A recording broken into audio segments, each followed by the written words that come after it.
Bien-aimés frères et sœurs, en Jésus-Christ, je vous salue tous dans le Seigneur. Il y a de cela quelques jours, le Seigneur m'a montré une personne qui souffre. Il y a de cela quelques jours, le Seigneur m'a montré une personne qui souffrait beaucoup dans sa vie.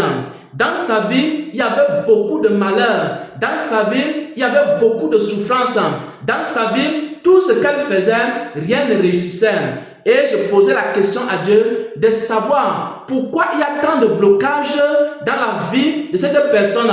Alors, le Seigneur a commencé à me donner un enseignement sur l'appel de Dieu. Bien aimé, il y a plusieurs personnes qui ont reçu l'appel de Dieu et ils n'ont pas répondu à cet appel. Ils ne rencontrent que des malheurs et des malheurs sur leur chemin. Il y a des hommes et des femmes que Dieu a appelés pour le servir. Ils n'ont pas répondu à cet appel. Ils sont seulement occupés par des choses du monde. Et le Seigneur me faisait comprendre que ces personnes-là, la plupart rencontrent des malheurs et des souffrances dans leur vie. Bien-aimés frères et sœurs en Christ, plusieurs souffrent. On a déjà prié pour toi.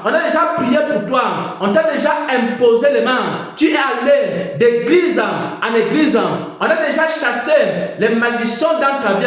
Mais rien ne change dans ta vie. On a déjà chassé les démons dans ta vie. Mais rien ne change dans ta vie. On a fait des nuits de prière pour toi. Mais rien n'a changé dans ta vie. Pose-toi une question. Est-ce que quelque part, tu n'as pas reçu l'appel de Dieu et tu as refusé de répondre à l'appel de Dieu? Le Saint-Esprit m'a montré une personne qui souffrait beaucoup dans sa vie. La personne allait à l'église. La personne participait aux activités de l'église.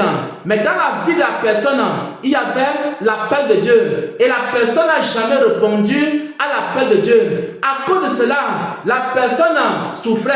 À cause de cela, la personne passait de malheur à malheur, de souffrance en souffrance.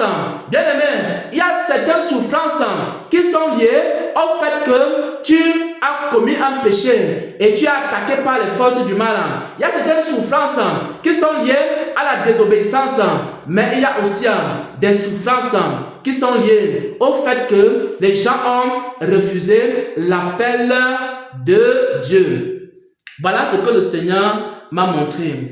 J'aimerais d'abord partager avec vous quelques passages des Saintes Écritures. Parce que le Seigneur Jésus a dit ceci: la moisson est grande, mais il y a peu d'ouvriers. L'œuvre de Dieu est grande. Quand on dit la moisson est grande, il y a peu d'ouvriers, ça veut dire que l'œuvre de Dieu est vaste. Il y a beaucoup de gens qui ont besoin d'être délivrés. La moisson est grande, il y a peu d'ouvriers. Il y a beaucoup de gens qui ont besoin de connaître l'évangile.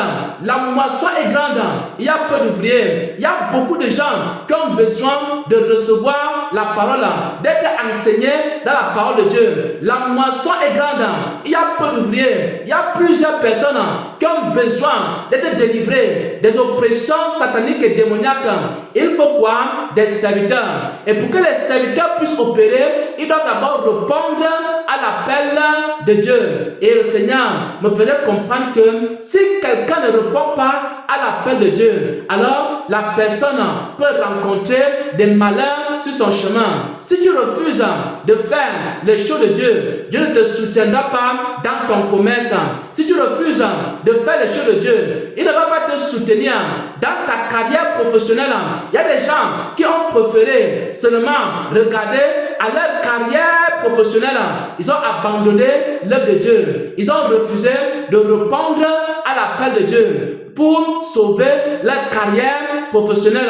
Il y a plusieurs qui ont refusé de répondre à l'appel de Dieu parce qu'ils voulaient sauver leur mariage.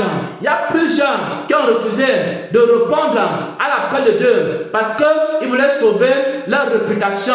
Il y a plusieurs qui ont refusé de répondre à l'appel de Dieu parce qu'ils voulaient satisfaire les désirs de leur chair. Et maintenant, ils se retrouvent dans des malheurs, ils se retrouvent dans des souffrances, ils se retrouvent dans des blocages. Et tout ce qu'ils font, rien n'avance.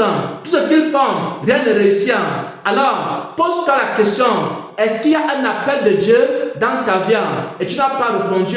Tu vas aller d'église à l'église, rien ne va changer. Tu vas aller d'un positionnement à un positionnement, rien ne va changer. Regardez l'histoire de Jonas. Lorsque Jonas a refusé d'aller à Ninive, alors tout ce qu'il faisait, c'était seulement les malheurs qu'il rencontrait sur son chemin. Parce que Jonas avait refusé de répondre à l'appel de Dieu et qu'il avait emprunté un autre chemin. Sur ce chemin, il rencontrait des malheurs et des malheurs, des malheurs et des malheurs, des malheurs et des malheurs. Et même si on prie pour toi, si tu es comme Jonas et que tu as refusé de répondre à l'appel de Dieu, tu vas rencontrer seulement des malheurs et des malheurs, des souffrances et des souffrances. Pourquoi? Parce que tu refuses de répondre à l'appel de Dieu. Et le message du Seigneur, c'est quoi? C'est que si tu ne réponds pas à l'appel de Dieu, si tu ne regardes pas les choses de Dieu, Dieu aussi ne va pas regarder tes choses. Il y a des gens qui font des affaires. Ils commencent à dire, Seigneur, bénis mes affaires. Seigneur, fais prospérer mes affaires. Alors qu'ils ont un appel de Dieu, ils disent, je ne vais pas répondre à l'appel de Dieu. Je vais aller faire mes affaires. Je vais seulement faire mes affaires. Les choses de Dieu ne m'intéressent pas. Et puis, ils commencent à dire, Seigneur, bénis mes affaires. Seigneur, fais prospérer mes affaires. Parce que tu as refusé de répondre à l'appel de Dieu. Dieu aussi refuse de répondre à tes appels. Il y a des gens qui prient, ils appellent Dieu, Dieu ne leur répond pas. Parce que quand Dieu les a appelés, ils n'ont pas aussi répondu. Si tu ne réponds pas à l'appel de Dieu, Dieu ne va pas répondre à tes appels. Il y a des gens qui prient, Dieu ne répond pas. Il y a des hommes qui prient, Dieu ne répond pas. Parce qu'ils ont reçu l'appel de Dieu. Et quand ils appellent Dieu maintenant, Dieu aussi ne répond pas. Comme tu n'as pas répondu à l'appel de Dieu, Dieu aussi ne répond pas à tes appels. Chaque fois que tu pries, Dieu ferme ses oreilles. Quand tu pries, Dieu ferme ses oreilles. Quand tu as des problèmes, Dieu ferme ses yeux. Il ne regarde même pas ta vie. Tout ce que tu fais, Dieu ne regarde pas. Parce que tu as refusé de regarder les choses de Dieu. Tu as méprisé les choses de Dieu. Tu as méprisé l'œuvre de Dieu. Tu es allé t'asseoir derrière un bureau et tu es là assis. Tu es en train de faire uniquement les choses du monde. Tu as abandonné l'œuvre de Dieu. Tu as abandonné l'œuvre de Dieu pour faire tes affaires. Mon frère, ma soeur, tu vas rencontrer des malheurs et des malheurs. Tu vas crier à Dieu. Il ne va pas te répondre. Toi-même, quand Dieu a crié à toi, quand Dieu t'a appelé, tu n'as pas répondu. Quand Dieu t'a appelé, tu n'as pas répondu. Quand tu vas appeler Dieu, Dieu ne va pas te répondre. Voilà dans le message que le Seigneur m'a communiqué. Il y a de cela quelques jours. Il m'a montré une personne qui souffrait beaucoup. Une personne qui était dans beaucoup de souffrance. Et le Seigneur me faisait comprendre qu'il y a un appel de Dieu dans la vie de la personne. Et la personne refuse de répondre à cet appel. C'est pourquoi lorsque la personne crie aussi à Dieu, Dieu aussi ne répond pas. Parce que si tu ne réponds pas à l'appel de Dieu, Dieu ne va pas aussi répondre à ton appel. Quand Dieu t'appelle, tu fermes tes oreilles. Quand tu vas appeler Dieu, Dieu va aussi fermer ses oreilles. Au nom de Jésus-Christ, j'ai partagé la révélation.